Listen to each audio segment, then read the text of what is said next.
Isso é cuidado na prática. Nós vamos ver daqui a pouco. 22 versículos, por isso que eu pedi quem quiser anotar.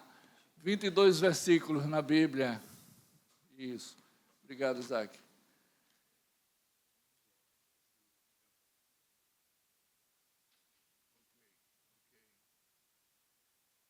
Olha só, que a gente sente acarinhado, mais do que cuidado, quando vê os irmãos ajudando naquilo que está vendo que houve uma dificuldade. Hoje pela manhã, no culto fúnebre do irmão Américo, eu senti um desconforto na perna e fui me sentar. E por isso pedi a Leide para colocar aqui esse banquinho, porque se for necessário eu me sento nele, mas continua a pregação. Interessante que eu mandei uma mensagem para ela, com uns 10 minutos depois ela disse, já está lá na Pibinha. Eu, dizendo à minha esposa, eu digo, isso é prestatividade. Eu não tenho queixa nenhuma do que vou pregar hoje aqui, de que já acontece na nossa igreja, mas o nosso esforço é no sentido de conservar e aprimorar o cuidado que temos uns com os outros. Esse cuidado, ele empreendido, ele faz milagres. Milagre é coisa que homens não podem fazer, mas através de nós. Deus vai fazer milagres que nós não faríamos se não tivéssemos essa prática, uma prática divina.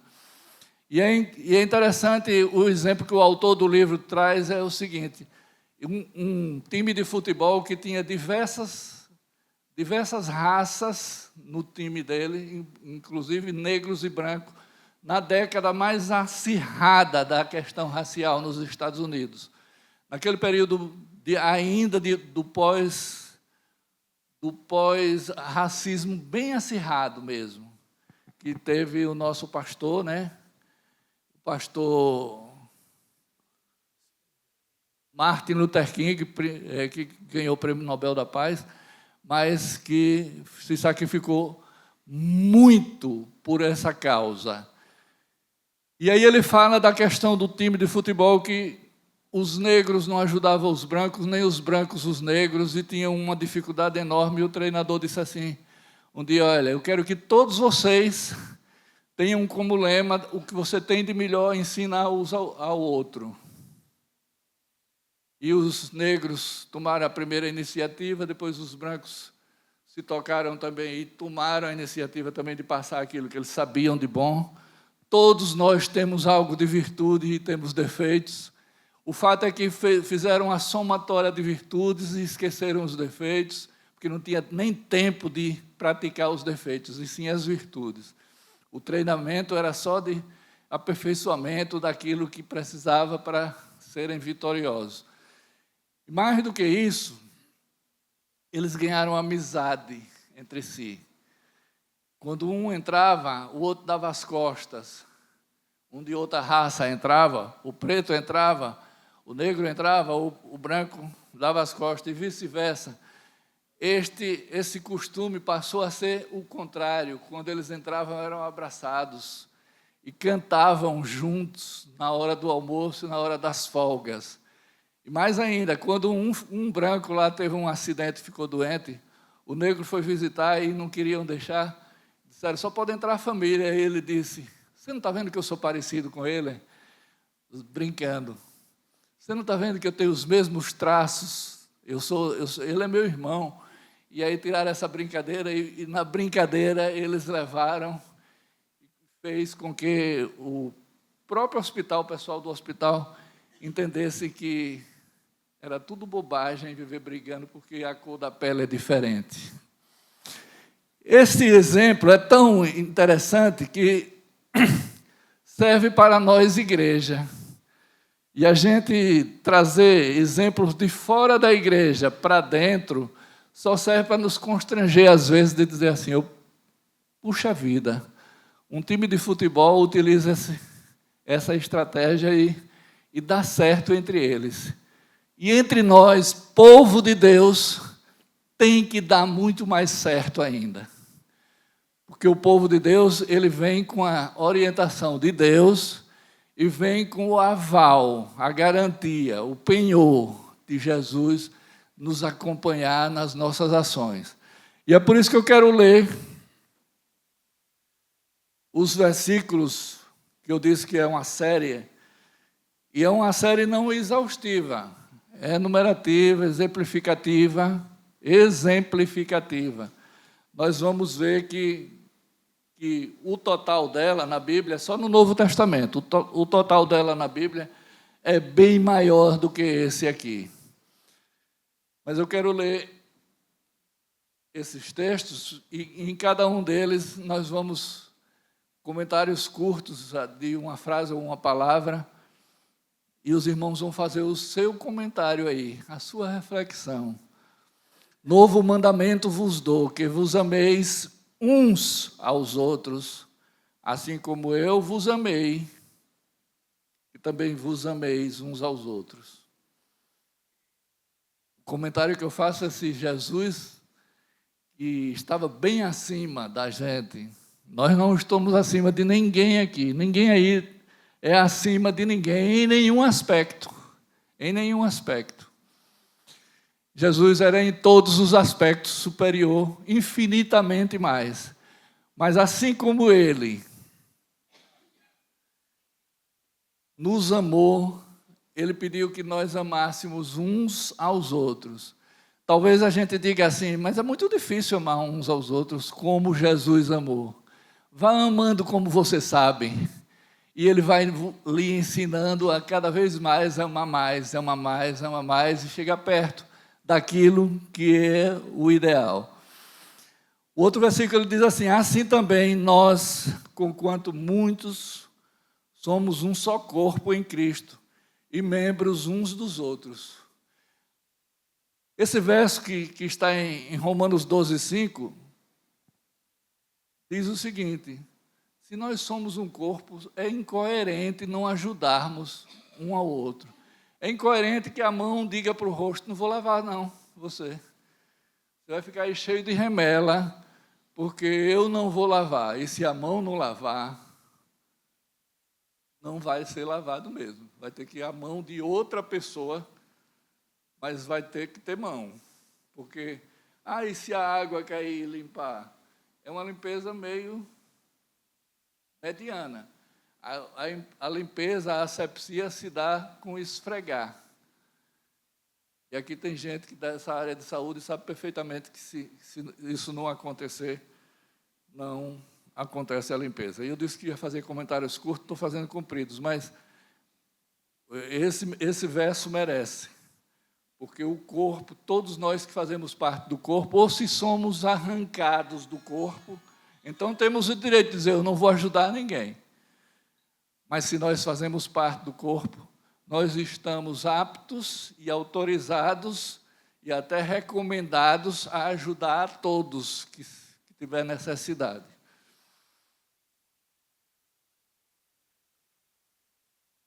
Amai-vos cordialmente uns aos outros com amor fraternal. Agora ele já sai do corpo para a família e manda que nós nos consideremos irmãos. Depois ele ainda diz, isso aí foi em Romanos 12:10. No mesmo versículo ele diz, preferindo-vos em honra uns aos outros. Preferir-vos em honra é eu achar, por exemplo, que o irmão é melhor do que eu. Ainda que não seja. Quem sabe aqui lá está isso é Deus, não sou eu. Por isso, como eu não sei, eu tenho que considerar a todos vocês melhores do que eu. E vocês vice-versa. E isso acontecendo, o clima fica bom, viu? O clima fica bom, porque é um clima de valorização mútua. As pessoas valorizam uns aos outros e a mutualidade acontece. Quando não, o contrário disso é crítica, é rancor, é dissidência, é divisionismo, é coisa que não faz parte do corpo. Nós vamos mutilar o corpo de Cristo se não tivermos esse espírito. o espírito fraternal e de preferência em honra aos outros. Admoestardes uns aos outros, a ordem é essa. Sempre que alguém estiver incorrendo em algum erro, nós não precisamos crucificá-los, mas admoestardes. Dá um conselho, dá uma orientação, se é que podemos fazer, se temos autoridade para tanto. Porque, às vezes, acontece que aquele erro que aquela pessoa está fazendo, nós fazemos pior. E aí a autoridade falta. Mas, quando nós fazemos melhor, temos o dever de admoestardes. Cooperem os membros com igual cuidado em favor uns dos outros. Essa expressão uns dos outros, ou uns com os outros, vai acontecer em todos os versículos que eu estou lendo aqui. Então, essa cooperação deve acontecer sempre no corpo de Cristo. Não é uma faculdade. Jesus não está dizendo, e o apóstolo Paulo não está falando aí, que se você quiser, faça isso, que a igreja vai ser otimizada. Se você quiser, faça isso, que você vai ser excelentizado. Você vai melhorar, você vai qualificar-se. Quem faz é quem ganha, não é quem recebe. Levai as cargas uns dos outros. E nós vamos ver a diferença aqui entre carga e aquele outro suportado. Nós vamos chegar lá daqui a pouco. As cargas são coisas pequenas ainda. Suportando uns aos outros em amor, suportar no sentido de aguentar e também de dar suporte, nos dois sentidos. Sede uns para com os outros benignos. Já imaginou se nós fôssemos malignos uns para com os outros? Na verdade, nós precisamos ser benignos mesmo. Mas o que é ser benigno? Beneficiar. Alguém pode até dizer, sim, grande coisa você está dizendo. O fato é que, às vezes, nós só ajudamos na medida em que sobra em nossa casa, que sobra em nosso poder, que sobra em nossa possibilidade. E, na verdade, Ele quer que nós sejamos benignos ao ponto de deixar o outro na mesma capacidade que a gente. Na mesma capacidade de a gente. Se alguém está doente, que nós vamos orar e comprar remédio e fazer todos os esforços possíveis e imagináveis que estiver ao alcance do homem, para que aquela pessoa recupere a saúde e tenha tanto quanto a gente. Se nós formos um atleta de Olimpíada, que ele seja também. Se nós somos excelentes na área da música, que ele seja também. Eu tenho como ensinar, porque eu sei música. Se nós formos excelentes na área, em qualquer área, nós nos coloquemos à disposição do nosso irmão que precise e que queira.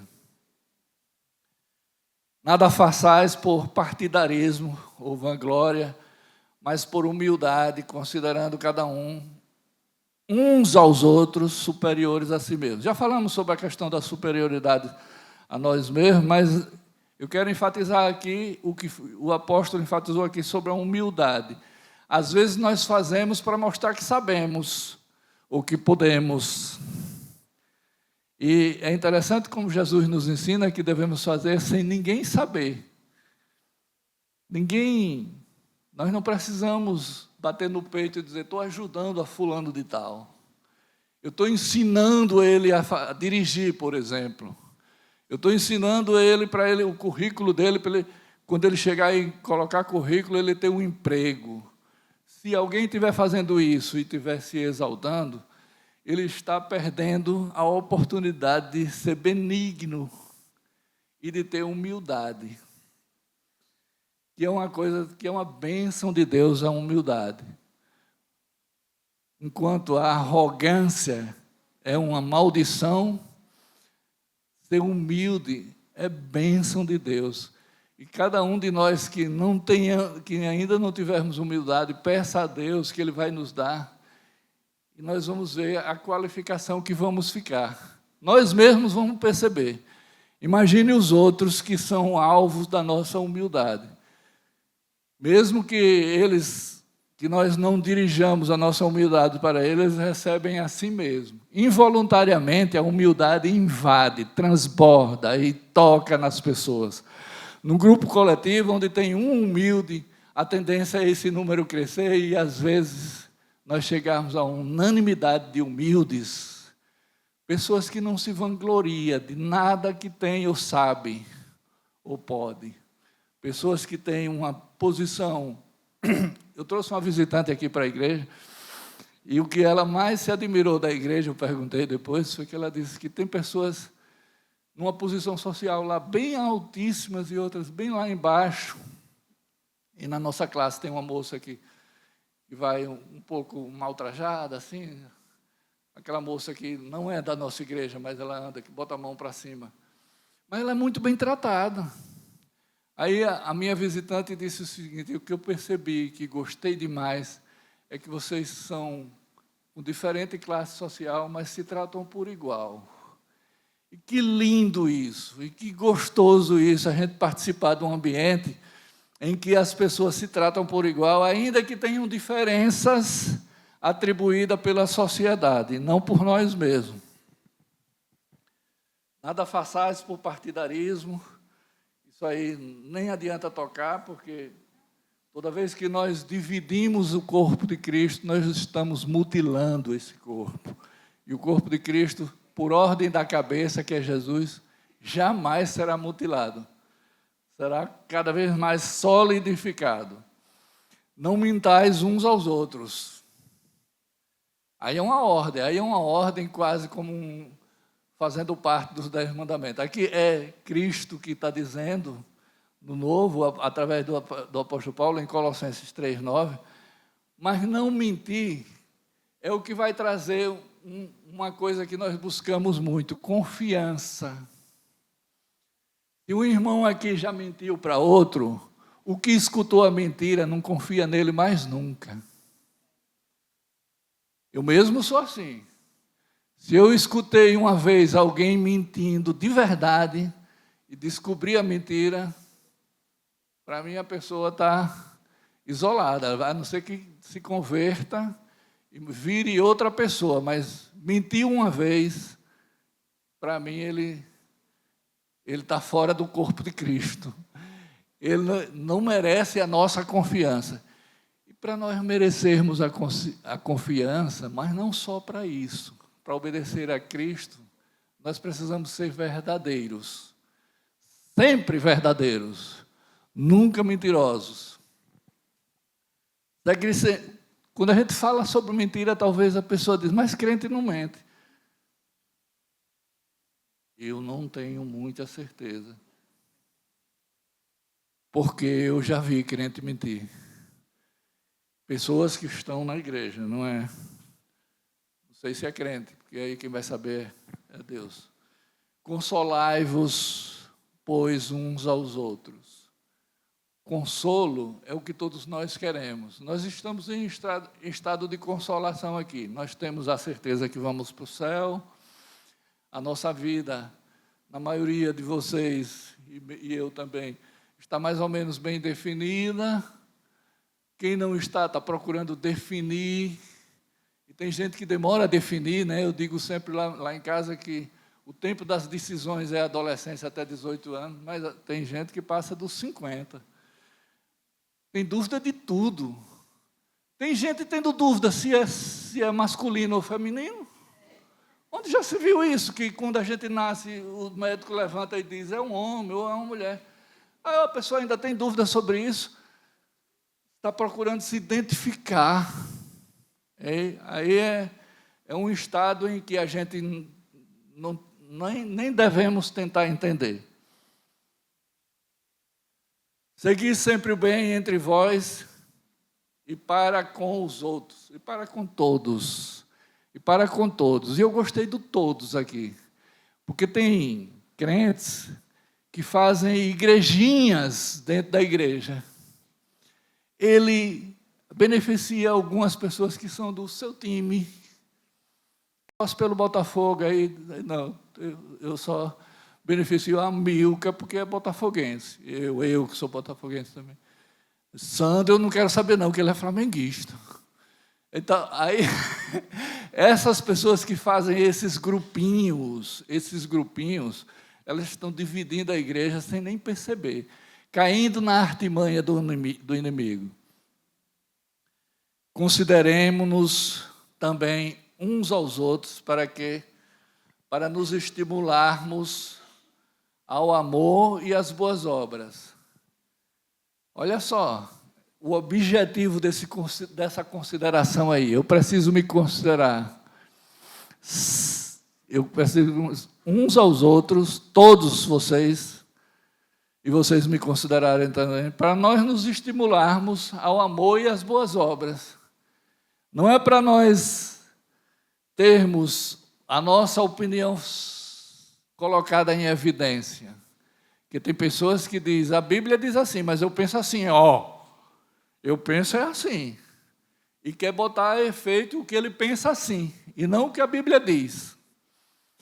Então, hoje, com o relativismo e o secularismo, a gente vê muito aluno de escola bíblica que tem uma Bíblia dele própria. Ele podia muito bem editar e ver se vendia nas livrarias, e se era lida, e se as pessoas iam crer, igual a NVI, que eu estou lendo hoje, igual às outras versões. Porque, geralmente, são pessoas que têm uma opinião ímpar, singular. Ninguém nunca viu aquilo ali. Não tem corrente doutrinária nenhuma seguindo aquilo, mas ele diz, eu penso assim, E ele é destaque na faculdade, pensa que tem o direito de escrever uma Bíblia. Irmãos, não vos queixeis uns dos outros. Essa é uma ordem um pouco difícil, porque às vezes a gente tem mesmo queixa um do outro. Mas o que o apóstolo está dizendo aí? Que se você tem queixa, demova e dissolva aquela queixa entre você e quem lhe fez você se queixar. Não saia por aí divulgando, porque aquela pessoa fica uma pessoa famigerada. Famigerada é gerada pela fama, a fama ruim. Tem gente, por exemplo, se alguém mentiu para mim, eu tenho que dizer que não confio mais nele, mas não preciso dizer a ninguém quem foi, não. O mentiroso, não. Porque ele pode se arrepender amanhã e eu já gerei uma fama nele de mentiroso. E aí o culpado sou eu. Ele não é mais um mentiroso, é um homem regenerado. Ou uma mulher regenerada. E eu estou dizendo que ele é um mentiroso, porque já mentiu para mim. Só que não precisava eu dizer a ninguém, não precisava eu me queixar dele. Não precisava, eu estou dando esse exemplo, mas vale para qualquer outra queixa que tenhamos de alguém. Alguém que você emprestou um dinheiro e a pessoa não pagou. Não empreste mais, o conselho que eu dou. Mas perca aquele com benevolência. Eu tive um primo, minha mulher ri porque ela não gosta que eu conte esses exemplos, mas ninguém sabe qual é o primo, que é pastor e me tomou um dinheiro emprestado e depois não pagou e ainda disse, eu não tenho como pagar. E agora como é que a gente faz? Eu disse, faz nada.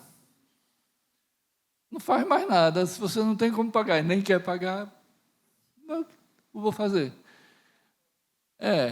Agora, se ele me pedir de novo, será que eu vou emprestar? Todo mundo sabe que não, E não mesmo. Confessai, pois, os vossos pecados uns aos outros e orai uns pelos outros para serdes curados. É isso que nós estamos aqui. Todo mundo veio hoje aqui para confessar pecados. E quando você confessa lá atrás, não só pecados, mas situações difíceis, conflituosas que se encontram, está dizendo a mim, ore por mim. Está dizendo a Janildo, ore por mim. A Pedrito, ore por mim. A Ninho, ore por mim. A todos nós, orem uns pelos outros. Ouçam todos os conflitos que nós estamos ouvindo aqui. Eu vou orar hoje ainda por Tiaguinho e Clarinha. Não sei nem o que é, mas Sandro pediu ali. Não sei nem o que é, já sei. Adolescente precisa de oração sempre. Sempre. Não é porque é problemático, não, nem aborrecente, é porque está no momento de decisão na vida. E nós estamos com a responsabilidade de orientá-los. Nós, mais velhos, de cabelo branco, temos a responsabilidade de orientá-los, ainda que eles não queiram ouvir. Eu disse à minha mulher um dia desse, o problema da gente que fica velha é que fica falador e sem audiência. Nós ficamos falando, eu fui no aniversário sábado, peguei a mesa de Claudemir, ninguém falava mais, só era eu. Aí minha mulher disse, mas rapaz, você falou o tempo todo, não deixou ninguém falar. Porque a gente fica falador e não tem audiência. E ali eu tive, aí eu fiquei super feliz, quase não dormia no sábado, de ter tido a audiência do aniversário. Então vejam que nós precisamos sim confessar nossos pecados e orar uns pelos outros. Ser mutuamente hospitaleiros sem murmuração. Não adianta ser hospitaleiro e ser murmurador. Ah, fulano gosta muito de hospedar na minha casa, mas tem tanta casa na igreja, por que ele não vai para as outras casas, não sei o quê, não sei o quê? Não murmure. Se não puder ser hospitaleiro, não seja. Agora, se for hospitaleiro, é preciso ser de verdade. É preciso não ser murmurador. E hospitaleiro e murmuração não andam juntos. Você murmura, não é hospitaleiro. Se é hospitaleiro, não murmura. A murmuração realmente são coisas díspares e antagônicas e jamais andam juntos nesse caso. No trato de uns com os outros, singivos, todos da humildade. No tratar um com os outros, ainda que nós sejamos um pouco orgulhosos de algum aspecto da vida. Tem pessoas que é culta, é conhecedores de uma área de conhecimento, seja medicina, direito ou engenharia, o que for, e gosta de se mostrar naquele conhecimento ali. O que o apóstolo está dizendo é que, ainda que nós tenhamos esse conhecimento, um pouco destacado mais do que o outro, teologia, por exemplo, quem estudou teologia, seja com humildade, compartilhador com os irmãos na igreja, seja contribuinte com ele alcançar o que você alcançou. É isso que é amar como Jesus amou. Cingidos da humildade, vestidos da humildade. Que ainda que não seja, tenhamos a aparência de humildes. Não está dizendo para ser hipócrita, não. Ainda que não seja, mas você se comporte como sendo humilde, naquele caso, porque a pessoa só vai se desenvolver se estiver diante de uma pessoa que a gente diz, bacana, pessoa simples. A gente diz assim com pessoas que são mais superiores a gente e está no mesmo patamar na conversa, diz que pessoa simples. Ela conversou comigo como se fosse igual a mim. Coisa boa, isso é agradável. Às vezes a gente encontra alguém que tem um destaque na política lá fora, mas é tão simples no trato. E nós na igreja ficamos, às vezes, nos autodestacando. E a igreja fica mal na fita, sai ruim na foto quando isso acontece, viu? Amados, amemos uns aos outros, porque o amor procede de Deus. E todo aquele que ama é nascido de Deus e conhece a Deus. Então, quem não ama, quem não sabe amar, em contrapartida ao que está sendo dito ali, não conhece ainda a Deus. Mas se conhecemos e sonegamos esse amor, se conhecemos a Deus e sabemos do amor de Deus, experienciamos esse amor de Deus, e não passamos para outro, é o mesmo erro ou maior. Porque Deus nos deu a conhecer aquilo e nós não passamos para o nosso irmão. Que coisa triste, que falta de solidariedade. Alguém que ama, conhece a Deus, conversa com Deus. Eu vi aqui nos hinos muita coisa boa. Aliás, os hinos da gente, tem alguns que têm um defeito aqui, outro acolá, mas, no geral, são muito interessantes, né? Os hinos nos ensinam, às vezes, muito mais do que uma mensagem. Nos ensinam. E esses de hoje, foi o Espírito Santo que escolheu, que tinha tudo a ver com o que eu queria falar. E estou falando. E mais ainda, eu pedi para cantar o cuidado. Não sei se vai ser cantado. Pedrito, vai. Olha, vocês vão ver que coisa maravilhosa. O cuidado de Deus. Acordar bem cedo e sentir o cuidado de Deus. Ninguém jamais viu a Deus. Se amarmos uns aos outros, Deus permanece em nós. Você quer ver Deus? Não vai ver, não. Mas sentir que é melhor do que ver. É só fazer isso aí. Olha só a receita. Ninguém jamais viu a Deus. Se amarmos uns aos outros, que é o que nós estamos tentando passar aqui, e nós aprendamos, inclusive eu, que eu disse que preguei primeiro para mim, isso aí, e deu resultado. Minha mulher sabe que eu fiquei mais amoroso. E estou tentando ganhar muito mais amor de Deus aí, nesses dias. Se nós, ele diz aqui, dá essa garantia, ninguém jamais viu a Deus. Se amarmos uns aos outros, Deus permanece em nós. E como é que eu vou querer qualidade mais do que Deus permanecendo em mim?